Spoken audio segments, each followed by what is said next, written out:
Being absolutely broke is a crazy thing. You got Lay's? Oh, my bad, guys. I got legs instead. It's not all bad, though. Little Caesars does, in fact, hit. However, one thing I absolutely hate about being poor is not being able to spend thousands of dollars on this rainbow-colored NASA computer. It really gets to you sometimes. Luckily, I have a not horrible laptop that I'm currently editing this video on. It's pretty good for browsing the web, 10 out of 10 experience. However, it is not the best for other stuff. When it comes to Roblox Studio, aka making games, it's actually not horrible. I'm actually making a game on it right now. And it's being dragged out into oblivion. I may or may not be making a part 2 of that Roblox game video. But when it comes to actually playing and testing, I got 20 FPS on Roblox. Bro, this is actually sad, man. I know I'm horrible at optimizing my game. Roblox! And another thing, whenever I use OBS Studio, my recording software for Roblox, it looks like this! I can make this a Google Slides presentation! It is fine for other stuff though. I gotta turn down my Roblox graphics to actually make it better smooth. Now, gaming isn't bad, because I bought an Xbox One for gaming that I should get around to making a Witcher 3 video with. And I can create 90s on 9-year-olds, which is cool. And I ain't playing Roblox on Xbox though, because it's horrible. But I can experience some pretty cool games on this.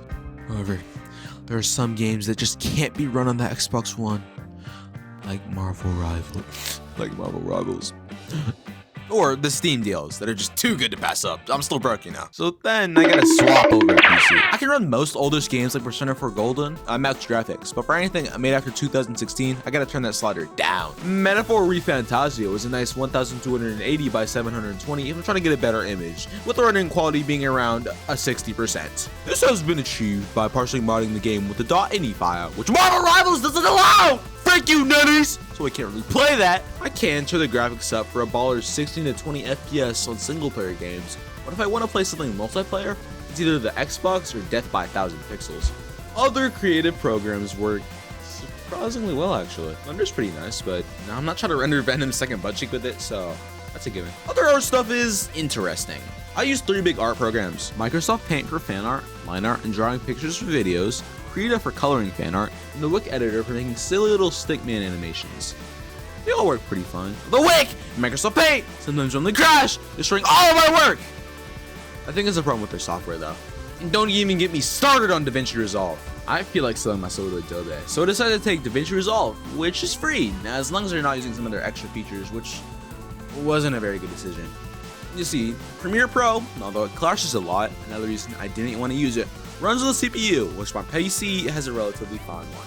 However, DaVinci Resolve runs mostly on the GPU, which my PC doesn't have and instead uses the CPU for. My computer is literally not built for Resolve. Most videos take a while to edit due to technical problems and glitches, so I guess this video is telling you to keep waiting for my atrocious upload schedule, although I'm sure it isn't as bad as a Premiere Pro squad on the other side. What's truly terrible is that I can't watch YouTube videos in the background while I'm editing or it'll crash. Law of equivalent exchange, I guess. I need my YouTube, bro. This laptop's still pretty good though. Since it's a laptop, I can work virtually anywhere. Plus, it has a lot of storage. It's also a generally fine laptop that's not old. And I've made a lot of memories with this thing. So, I guess. Oh my gosh, I don't know where I was going with this. Subscribe!